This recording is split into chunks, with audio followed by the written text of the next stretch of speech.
Saudara, ibadah kita hari ini adalah ibadah memperingati peristiwa kenaikan Tuhan Yesus ke surga. Peristiwa yang menandakan bahwa tugasnya di dunia ini sudah selesai dan kini menjadi tugas kita lah untuk meneruskan pekerjaannya. Dan dengan pertolongan dan pimpinan Roh Kudus, kita dimampukan untuk melanjutkan pekerjaan Tuhan di dunia ini. Sebentar lagi ibadah kenaikan Tuhan Yesus dimulai, tapi sebelumnya saya akan menyampaikan beberapa informasi untuk kita semua. Kesan sebuah komunitas di mana kita dapat saling memperhatikan dan bertumbuh bersama.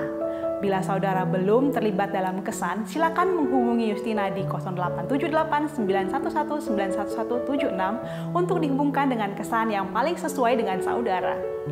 Ada kuasa yang mengubahkan dalam doa yang mengubah keadaan dan doa yang mengubah pribadi. Pastikan Anda mengikuti pertemuan doa sepanjang minggu ini. Ada morning chapel yang diadakan setiap hari jam 5 sampai 6 pagi melalui Zoom. Dan ada doa di altar di mana kita bisa berdoa dan mendengarkan kesaksian-kesaksian luar biasa dari orang-orang yang mengalami pertolongan Tuhan. Diadakan setiap hari Jumat jam 8 malam melalui Zoom. Sebentar lagi kita akan masuk dalam pujian, penyembahan, dan firman. Firman Tuhan hari ini akan dibawakan oleh Pendeta Tony Suwardi dengan tema Not Ghosting. Selamat beribadah, Tuhan Yesus memberkati.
Kau Tuhan yang memberikanku hidup. Kau Tuhan yang teguhkan langkahku, Kau Tuhan yang memegang tanganku. Ku pastikan hidupku hanyalah untuk menyembahmu. Ku nyatakan Engkaulah Tuhan yang hidup.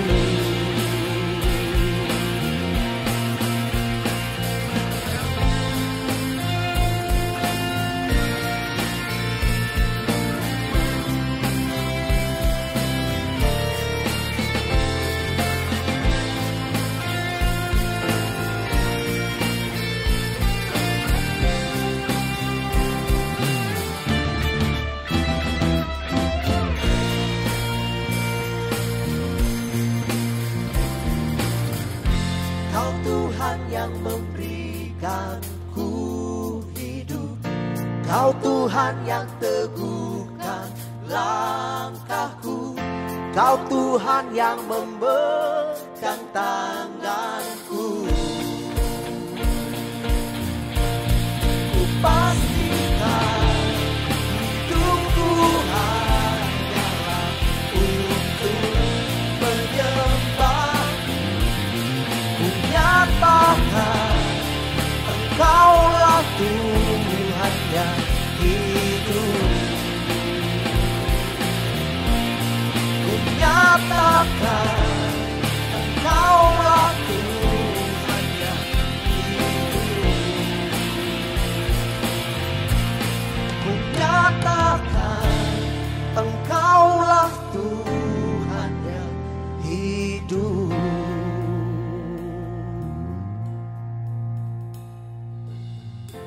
Kau Tuhan yang memberikanku hidup, Kau Tuhan yang teguhkan langkahku, Kau Tuhan yang memegang tanganku.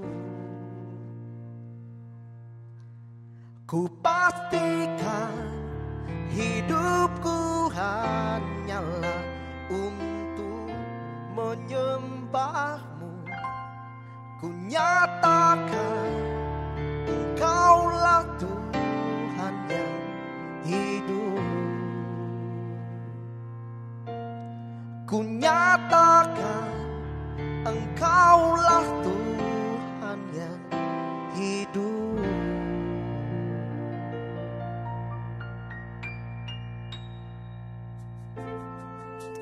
Kuasa-Mu terlebih besar.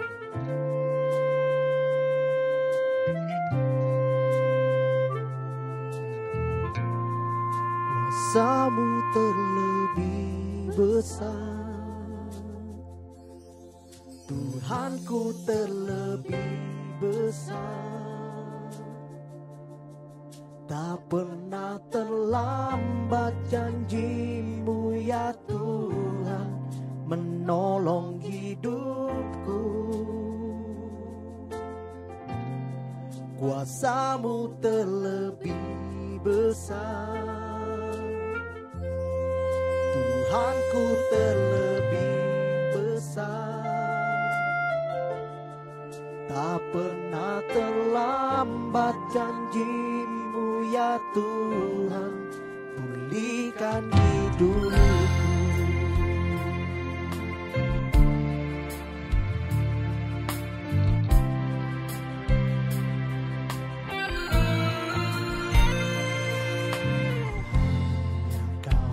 Tuhan penolongku,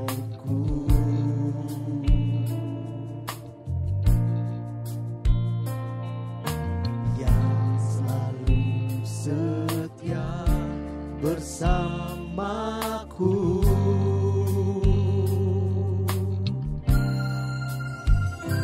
Kasih-Mu yang sanggup mengubah kehidupanku. Sungguh ku berserah, sungguh ku berserah. percaya kuasa-Mu terlebih besar. Tuhanku terlebih besar. Tak pernah terlambat janji-Mu ya Tuhan menolong hidupku. Kuasa-Mu terlebih besar. Tuhanku terlebih besar.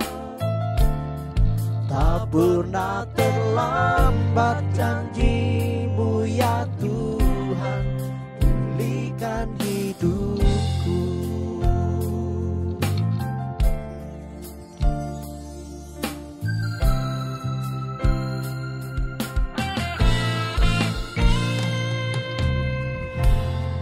Kau Tuhan penolongku.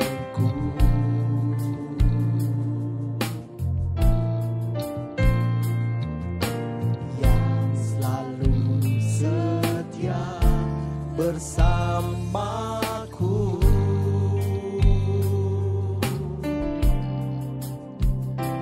kasih-Mu yang sanggup mengubah kehidupanku. Sungguh ku berserah, sungguh ku percaya kuasa-Mu terlebih besar. Tuhanku terlebih besar. Tak pernah terlambat janji-Mu ya Tuhan menolong hidupku. Kuasa-Mu terlebih besar. Tuhanku terlebih besar. Tak pernah terlambat janji-Mu ya Tuhan pulihkan hidupku.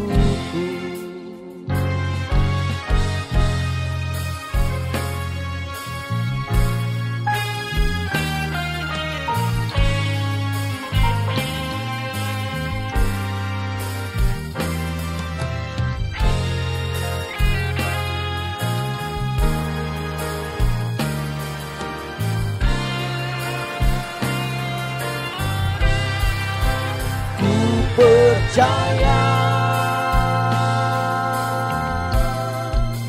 Kau bekerja mendatangkan kebaikan di hidupku. Ku percaya Kau bekerja mendatangkan kebaikan, mendatangkan kebaikan.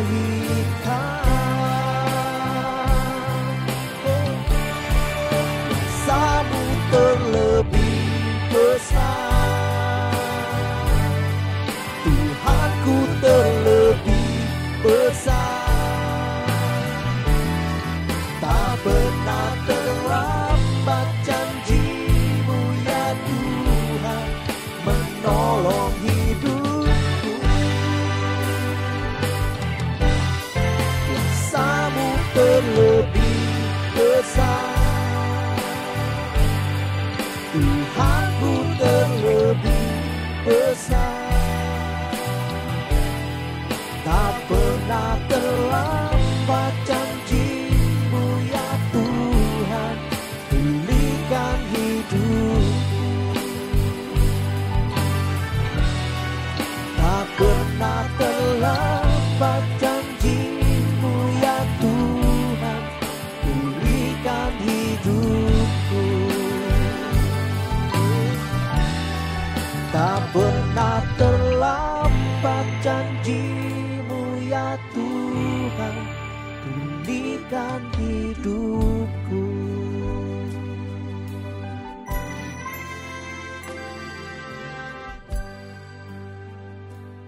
Bapak Ibu Saudara, momen-momen penting yang berkaitan dengan kehidupan Tuhan Yesus selama di dunia ini 2000 tahun yang lalu menjadi momen-momen yang sangat bernilai untuk kita peringati. Karena semua momen-momen itu berharga bagi kehidupan rohani kita, bagi saya dan saudara, bahkan bagi dunia ini. Contohnya, yaitu pertama kelahiran Tuhan Yesus. Itu merupakan kabar sukacita bagi seluruh dunia. Sehingga seluruh dunia memperingati kelahiran Yesus dalam bentuk perayaan-perayaan Natal. Yang kedua adalah kematian Tuhan Yesus. Itu menggambarkan kematian atas dosa-dosa kita semua. Dan yang ketiga adalah kebangkitan Tuhan Yesus yang menjamin hidup yang baru, hidup yang kekal di dalam Dia. Dan yang keempat adalah kenaikan Tuhan Yesus. Dia naik ke surga. Dan yang kelima adalah pencurahan Roh Kudus. Nah, Bapak Ibu Saudara, hari ini kita akan mendengarkan firman Tuhan sehubungan dengan kenaikan Tuhan Yesus ke surga. Nanti kita akan membaca firman Tuhan dari Kisah Rasul pasal yang pertama, ayat yang ke-6 sampai ayat yang ke-11. Namun sebelum itu mari kita merendahkan hati dan kita berdoa minta Roh Kudus mengurapi kita semua. Mari kita berdoa. Bapa di dalam surga, kami mengucap syukur untuk hari ini kami memperingati satu peristiwa yang penting, yaitu Yesus naik ke surga. Dan Tuhan sendiri yang berjanji akan datang kembali kedua kali. Hari ini kami ingin mempelajari firman Tuhan. Terangi hati kami, pikiran kami, supaya kami mengerti apa maksud daripada kenaikan Tuhan Yesus. Dan itu menjadi satu hal yang berguna bagi kami semua. Terima kasih Bapa, di dalam nama Yesus kami siap menyambut firman Tuhan. Haleluya. Amin. Bapak Ibu Saudara, mari kita baca firman Tuhan dari Kisah Rasul pasal yang pertama ayat yang ke-6 sampai ayat yang ke-11. Maka bertanyalah mereka yang berkumpul di situ, Tuhan, maukah engkau pada masa ini memulihkan kerajaan bagi Israel? Jawabnya, engkau tidak perlu mengetahui masa dan waktu yang ditetapkan Bapa sendiri menurut kuasanya. Tetapi kamu akan menerima kuasa kalau Roh Kudus turun ke atas kamu, dan kamu akan menjadi saksiku di Yerusalem dan di seluruh Yudea dan Samaria dan sampai ke ujung bumi. Ayat yang ke-9. Sesudah ia mengatakan demikian, terangkatlah ia disaksikan oleh mereka, dan awan menutupnya dari pandangan mereka. Ketika mereka sedang menatap ke langit, waktu ia naik itu, tiba-tiba berdirilah dua orang yang berpakaian putih dekat mereka dan berkata kepada mereka, "Hai orang-orang Galilea, mengapakah kamu berdiri melihat ke langit? Yesus ini yang terangkat ke surga meninggalkan kamu akan datang kembali dengan cara yang sama seperti kamu melihat Dia naik ke surga."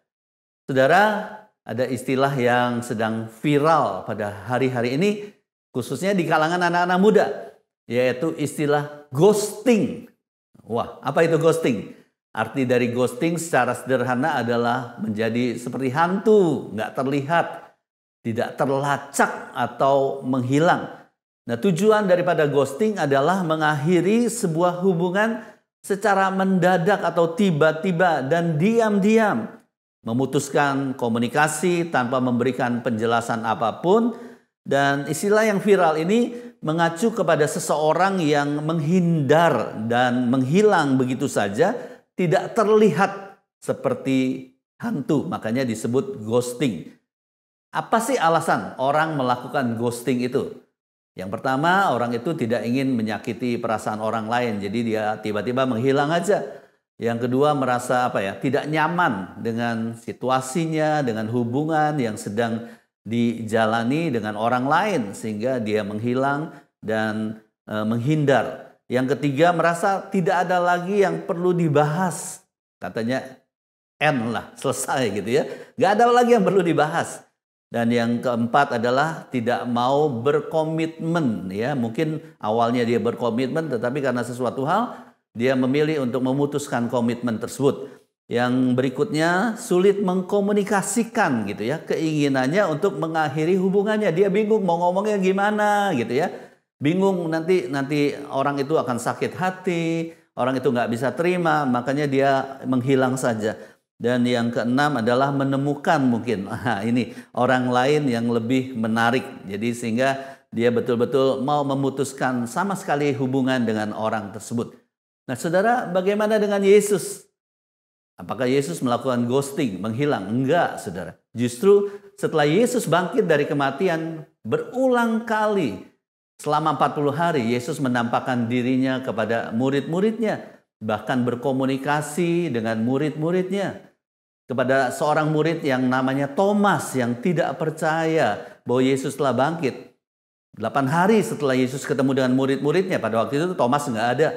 Dia muncul kembali dan dia bertemu dengan Thomas dan Yesus memberikan telapak tangannya, memperlihatkan luka-lukanya, bahkan mempersilahkan Thomas untuk mencucukkan tangannya ke luka-luka di tangan Tuhan Yesus, di lubang paku yang dialami oleh Tuhan Yesus. Dan akhirnya Thomas menjadi percaya. Dan pada waktu itu Yesus berkata, berbahagialah orang yang percaya walaupun tidak melihat. Nah saudara, terakhir kali Yesus menampakkan dirinya kepada murid-muridnya sebelum terangkat ke surga. Itu tertulis dalam Kisah Rasul pasal yang pertama, ayat yang keempat sampai ayat yang kelima. Dikatakan pada suatu hari ketika ia makan bersama-sama dengan mereka, ia melarang mereka meninggalkan Yerusalem dan menyuruh mereka tinggal di situ menantikan janji Bapa. Yang demikian katanya, telah kamu dengar daripadaku, sebab Yohanes membaptis dengan air, tetapi tidak lama lagi kamu akan dibaptis dengan Roh Kudus. Ini merupakan janji Tuhan kepada murid-muridnya sebelum dia terangkat ke surga. Nah Bapak Ibu Saudara, apa sih tujuan kenaikan Tuhan Yesus itu? Kalau ghosting, ya, menghilang menjadi seperti hantu tadi, tujuannya tidak baik. Memutuskan hubungan dengan diam-diam, gak berani bertanggung jawab. Tetapi kenaikan Yesus ke surga justru membawa kebaikan bagi murid-muridnya. Dan bahkan bukan hanya bagi murid-muridnya, kebaikan bagi dunia ini. Yohanes pasal yang ke-16, ayat yang ke-4b sampai ayat yang ke-7 menjelaskan kenapa Tuhan Yesus naik ke surga. Saya akan bacakan ayat-ayat ini. Yohanes pasal yang ke-16 ayat 4b sampai ayat yang ke-7. Hal ini tidak kukatakan kepadamu dari semula, karena selama ini aku masih bersama-sama dengan kamu. Tetapi sekarang aku pergi kepada Dia yang telah mengutus aku, dan tiada seorang pun di antara kamu yang bertanya kepadaku, kemana engkau pergi? Tetapi karena aku mengatakan hal itu kepadamu, sebab itu hatimu berduka cita. Jadi murid-murid berduka cita karena Yesus mau meninggalkan mereka. Nanti kita akan bahas, ya, ada ilustrasi yang bagus sekali tentang hal ini. Ayat yang ke-7, namun benar yang kukatakan ini kepadamu. Perhatikan saudara, namun benar yang kukatakan ini kepadamu adalah lebih berguna bagi kamu jika aku pergi. Sebab jikalau aku tidak pergi, penghibur itu tidak akan datang kepadamu. Tetapi jikalau aku pergi, aku akan mengutus Dia kepadamu. Tadi perhatikan, murid-murid berduka, saudara. Ya, berduka karena nggak mengerti apakah kehendak Tuhan. Murid-murid nggak bertanya, kemana kamu pergi, saudara. Nah, seringkali kita mengalami peristiwa-peristiwa yang tidak menyenangkan. Dan kita anggap itu sesuatu yang tidak baik, sehingga kita berduka. Namun di balik itu justru seringkali Tuhan sedang menyiapkan sesuatu yang lebih baik bagi kita. Sesuatu yang lebih indah bagi kita semua. Ada satu ilustrasi yang saya renungkan, yaitu saudara seperti anak burung Raja Wali. Ya, anak burung Raja Wali itu ketika ditempatkan di sarangnya oleh induk Raja Wali di tempat yang tinggi itu diberi makan. Pekerjaan anak Raja Wali itu hanya apa? Hanya ya seperti bayi lah, makan, tidur, makan, tidur. Nggak ada lagi yang dilakukan. Tapi ketika usianya sudah cukup beberapa minggu kemudian ketika bulu-bulunya mulai tumbuh saudara, induk burung Raja Wali ini nggak lagi memberikan makanan itu. Bahkan induk Raja Wali ini terbang ya menuju sarang di mana anak Raja Wali ini berada dan ditabrakannya sarang itu ya sehingga sarang itu mulai hancur dan saudara anak burung Raja Wali ini tentunya ya sedih banget. Ini kenapa sih ya? induk Raja Wali kok melakukan hal seperti ini? Nggak ngerti, apa sih maksudnya? Mungkin pikirannya ini kok induk Raja Wali lagi jahat banget gitu ya. Dan ini dilakukan terus sampai sarangnya itu hancur. Dan terpaksalah anak burung Raja Wali itu jatuh dan mulai menggunakan sayapnya untuk terbang. Tapi karena masih kecil nggak bisa dia terbang. Dan induk Raja Wali ini ketika melihat anaknya jatuh, disambarnya kembali, ya, dibawanya anak burung Raja Wali itu naik ke atas lagi, ditaruh lagi di sarang, dan itu terjadi berulang-ulang. Ya, induk Raja Wali ini membawa anak Raja Wali ini naik ke tempat yang lebih tinggi, dijatuhkan lagi. Dan ketika anak Raja Wali ini shock, ya, kaget karena tiba-tiba dia jatuh, dia coba mengepakkan sayapnya tapi nggak bisa. Tapi induk Raja Wali ini menyambar kembali anaknya, dibawa lagi ke atas dan dijatuhkannya. Dan itu terjadi berulang-ulang sampai akhirnya anak burung Raja Wali itu dapat terbang dan mencari makanannya sendiri. Nah, saudara, apa sih kebaikan yang Tuhan sediakan bagi kita semua melalui kenaikan Tuhan Yesus? Ada 3 hal yang ingin saya sampaikan. Yang pertama, kebaikan yang pertama adalah pribadi Roh Kudus yang menggantikan keberadaan diri Yesus yang terbatas dalam tubuh jasmani. Jadi pada waktu Yesus hidup di dunia, dia menggunakan tubuh jasmani. Jadi ketika Yesus hadir di satu tempat, dia tidak bisa hadir di tempat lain dalam waktu yang bersamaan terbatas. Yesus memang sengaja membatasi dirinya dengan tubuh jasmaninya itu.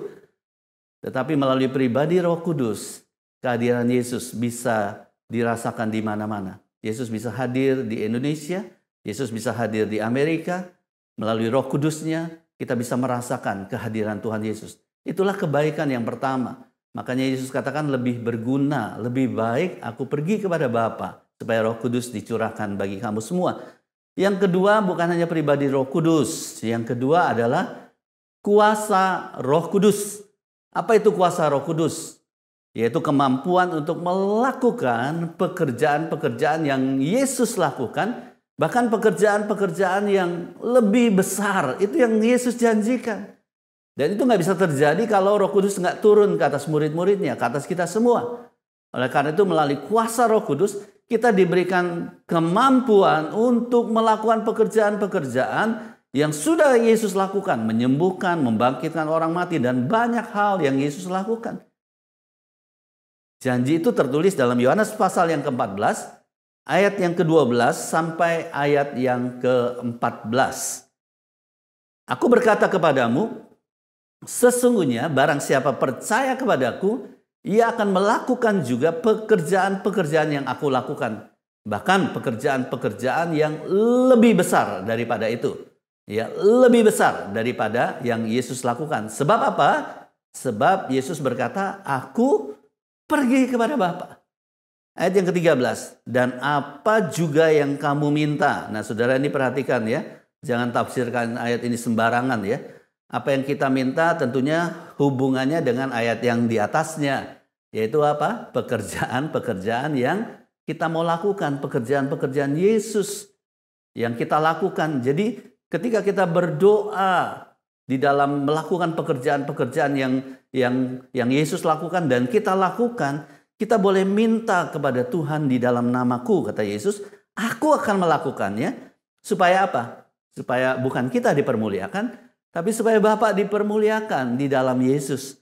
Jadi saudara, jangan sembarangan minta. Ayat ini jangan dipakai untuk meminta hal-hal yang untuk kepentingan diri sendiri. Tetapi ayat ini ada relate-nya dengan pekerjaan-pekerjaan Tuhan. Kita minta kuasa Tuhan untuk menyembuhkan. Kita minta kuasa Tuhan untuk memberitakan Injil. Kita minta kuasa Tuhan untuk memulihkan keluarga-keluarga. Kita minta kuasa Tuhan untuk mengusir setan-setan. Pasti Tuhan akan berikan. Amin, saudara.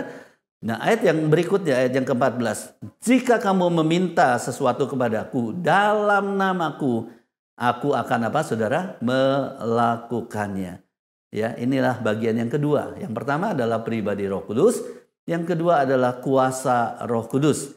Saya masuk ke yang ketiga dari kebaikan Tuhan, ya, yaitu mengenal Tuhan lebih lagi.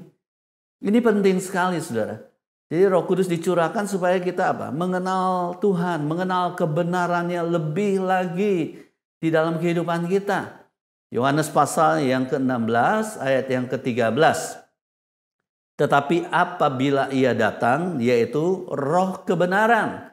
Roh kebenaran yaitu apa saudara? Roh Kudus. Ia akan memimpin kamu ke dalam seluruh kebenaran. Katakan bersama-sama apa saudara? Seluruh kebenaran, ya. Sebab ia tidak akan berkata-kata dari dirinya sendiri, tetapi segala sesuatu yang didengarnya itulah yang akan dikatakannya, dan ia akan memberitakan kepadamu hal-hal yang akan datang. Ini luar biasa sekali. Mengenal Tuhan lebih lagi. Yang pertama, Roh Kudus akan menyingkapkan bukan hanya sebagian kebenaran, tetapi seluruh kebenaran itu. Luar biasa. Bukankah kita butuh seluruh kebenaran itu disingkapkan di dalam kehidupan kita, supaya kita tidak bimbang, tidak ragu. Bahkan dikatakan juga ia akan menyampaikan, memberitahukan kepada kita hal-hal yang akan datang. Jadi jangan heran, jangan bingung dengan akhir zaman, saudara. Tuhan sudah bicara, Tuhan sudah tuliskan semuanya itu. Kalau saudara baca kitab Daniel, saudara baca kitab Matius, pasal yang ke-24, 25, saudara baca kitab Wahyu, Tuhan akan menyingkapkan kebenaran demi kebenaran itu tentang akhir zaman, saudara. Jadi sebagai anak-anak Tuhan, kita akan semakin mengenal Tuhan. Kita akan semakin teguh di dalam iman kepercayaan kita kepada Tuhan Yesus. Nah, saudara, bagaimanakah sikap murid-murid pada saat Tuhan Yesus naik ke surga itu? Yang pertama, saudara, murid-murid itu kagum, ya, kagum melihat kemuliaan Tuhan. Jadi ketika Yesus tiba-tiba perlahan-perlahan terangkat ke surga, mereka semua melihat ke atas, mereka kagum dan melihat kemuliaan Tuhan. Tetapi mereka hanya diam. Mereka hanya diam di tempat. Saya nggak tahu berapa lama mereka diam di tempat sampai malaikat tegur mereka, "Hei, kamu ngapain lihat terus di atas, saudara?" Nah, saudara, ini merupakan sikap yang salah. Ya, memang kita boleh takjub akan kemuliaan Tuhan, tapi kita nggak boleh diam. Kisah 1 ayat 11 berkata begini, dan berkata kepada mereka, "Hai orang-orang Galilea, mengapakah kamu berdiri melihat ke langit? Yesus ini yang terangkat ke surga, meninggalkan kamu akan datang kembali dengan cara yang sama seperti kamu melihat dia naik ke surga." Satu kali juga pernah kejadian, saudara, ketika Petrus, Yohanes, Yakobus naik ke atas sebuah bukit, bukit transfigurasi, ya. Dan pada waktu itu kemuliaan Tuhan dinyatakan. Selain Yesus hadir, ada Musa dan Elia hadir di gunung tersebut, di bukit transfigurasi tersebut. Dan Petrus, Yohanes, Yakobus kagum dengan kemuliaan Tuhan yang luar biasa itu, saudara. Sampai Petrus tiba-tiba punya usul, gitu ya. Punya usul, Yesus, gimana kalau kita bangun kemah 3? Satu buat engkau, Yesus, satu buat Musa, satu buat Elia. Wow, mereka kagum akan kemuliaan Tuhan itu. Mereka mau stay di situ, saudara. Tapi bersyukur bahwa Yesus tidak diam di situ. Tidak lama kemudian, Yesus mengajak murid-muridnya untuk apa? Turun dari atas gunung itu dan melakukan pekerjaan Bapa. Masih banyak pekerjaan yang harus dilakukan oleh Tuhan Yesus. Ada rencana-rencana di depan yang memang harus dilalui oleh Tuhan Yesus. Bahkan masuk ke dalam penderitaan, masuk ke dalam kematian, kebangkitan, dan kemudian dia naik ke surga. Nah, saudara, sikap apa yang seharusnya dilakukan? Ya, bukan hanya diam, takjub akan kemuliaan Tuhan, tapi sikap inilah yang perlu dibangun di dalam kehidupan kita pada saat Yesus naik ke surga dan dia akan datang kembali. Yang pertama adalah percaya kepada janji Tuhan. Kita harus percaya kepada janji Tuhan. Murid-murid harus percaya kepada janji Tuhan bahwa Roh Kudus akan dicurahkan dalam kehidupan mereka. Yohanes pasal yang ke-7 ayat 38 sampai ayat yang ke-39. Barang siapa percaya kepadaku seperti yang dikatakan oleh kitab suci, dari dalam hatinya akan mengalir aliran-aliran air hidup. Syaratnya apa? Barang siapa percaya. Kalau nggak percaya, ya nggak akan terjadi. Ya, jadi percaya itu merupakan hal yang penting sekali di dalam kehidupan kita semua, saudara. Kita boleh dengar banyak firman Tuhan, tapi apa gunanya kalau kita nggak percaya? Kita boleh banyak dengar khotbah-khotbah yang luar biasa, tapi apa gunanya kalau kita nggak percaya? Jadi penting sekali untuk percaya kepada janji Tuhan tentang Roh Kudus akan dicurahkan. Ayat yang ke-39, yang dimaksudkannya ialah roh yang akan diterimanya oleh mereka yang percaya. Sekali lagi, oleh mereka yang percaya kepadanya. Sebab roh itu belum datang karena Yesus belum dimuliakan. Yang dimaksud Yesus belum dimuliakan, Yesus belum disalibkan, saudara ya. Jadi faktor percaya ini merupakan faktor yang penting. Sikap ini yang harus dibangun dalam kehidupan kita, saudara. Yaitu apa? Kita percaya kepada Tuhan, kita percaya kepada firman Tuhan, kita percaya kepada janji-janji Tuhan. Sikap yang kedua yang harusnya kita miliki dalam kehidupan kita adalah bukan hanya percaya, tapi apa? Bertindak, harus ada actionnya. Tindakannya apa, saudara? Yaitu menantikan janji Tuhan sampai janji itu digenapi. Jadi menantikannya sampai kapan? Berapa lama? Nggak tahu berapa lama. Tapi kita harus menantikan janji Tuhan sampai apa? Sampai janji itu digenapi dalam kehidupan kita. Kisah Rasul pasal yang pertama ayat yang ke-12 sampai ayat yang ke-14.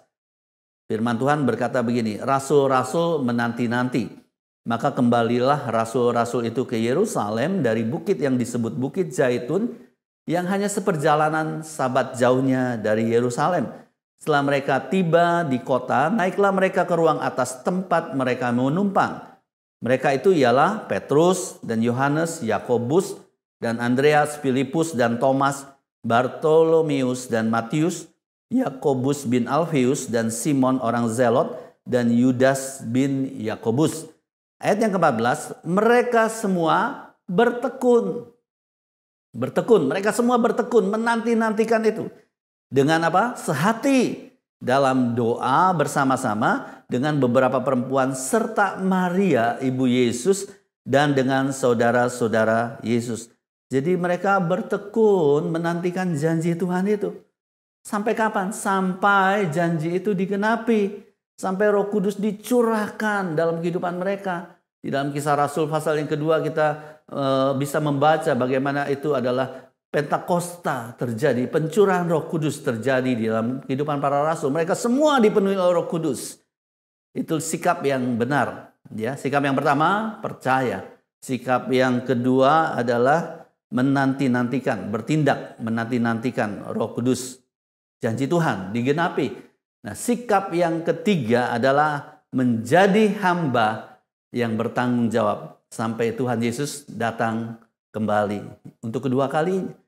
Saya bacakan Matius pasal yang ke-24 ayat 45 sampai ayat yang ke-47, yaitu perumpamaan tentang hamba yang setia dan hamba yang jahat. Ini hubungannya juga dengan akhir zaman, saudara. Ya, ada hamba yang setia dan ada hamba yang jahat. Hanya ada dua pilihan. Saya berharap saudara dan saya memilih menjadi hamba yang setia. Amin, saudara. Nah, ayat yang ke-25 dikatakan begini. Siapakah hamba yang setia dan bijaksana, yang diangkat oleh tuannya atas orang-orangnya untuk memberikan mereka makanan pada waktunya. Ayat yang ke-46. Berbahagialah hamba yang didapati tuannya melakukan tugasnya. Perhatikan. Yang didapati tuannya melakukan tugasnya ketika tuannya itu datang. Ayat yang ke-47. Aku berkata kepadamu, sesungguhnya tuannya itu akan mengangkat dia menjadi pengawas segala miliknya. Saudara, sebelum Yesus datang yang kedua kali, setelah kita percaya, setelah kita dipenuhi Roh Kudus, apakah kita menjadi hamba yang setia? Apa kita melakukan apa yang Tuhan suruh dan perintahkan untuk memberitakan Injil, kabar baik, menjadi saksi? Dan itu harus kita lakukan dengan setia, bukan hanya sewaktu-waktu, tetapi sepanjang hidup kita, sampai Tuhan Yesus datang yang kedua kalinya. Saudara, sebagai penutup saya ingin katakan demikian, saudara. Kenaikan Tuhan Yesus ke surga bukan seperti orang yang mau pensiun, saudara. Yesus memindahkan pusat pelayanannya dari bumi ke surga agar lebih efektif lagi karena Roh Kudus dicurahkan atas semua orang.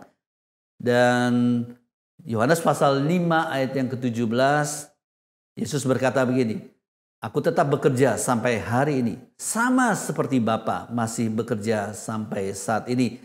Jadi Yesus nggak pernah pensiun, Bapa nggak pernah pensiun, saudara. Ya, tetapi Bapakku bekerja terus sampai sekarang, maka aku pun bekerja. Mari saudara ingat apa yang dikatakan oleh malaikat Tuhan pada saat Yesus terangkat ke surga. Ia akan datang kembali dengan cara yang sama. Mari kita menjadi hamba yang setia sampai kedatangannya yang kedua. Tuhan Yesus memberkati kita semua. Mari kita berdoa. Bapak, terima kasih untuk firman Tuhan pada hari ini. Kami merayakan kenaikan Tuhan Yesus dengan sukacita. Kami tidak hanya memandang kepada kemuliaan Tuhan, tetapi kami tahu ada hal-hal yang harus kami lakukan sebagai murid-murid-Mu Tuhan. Kami harus percaya, kami harus menantikan janji-janji-Mu digenapi dalam kehidupan kami. Dan kami mau bertindak Tuhan, bertanggung jawab dengan semua yang Tuhan percayakan dalam hidup kami. Supaya Bapa dipermuliakan melalui kehidupan kami. Hamba berdoa buat setiap anak-anak-Mu Tuhan di tempat ini yang mungkin sedang menantikan janji-janji-Mu Tuhan. Biar kami setia menantikan janji-janji-Mu. Apakah itu janji kesembuhan, janji pemulihan, janji-janji yang lain Tuhan.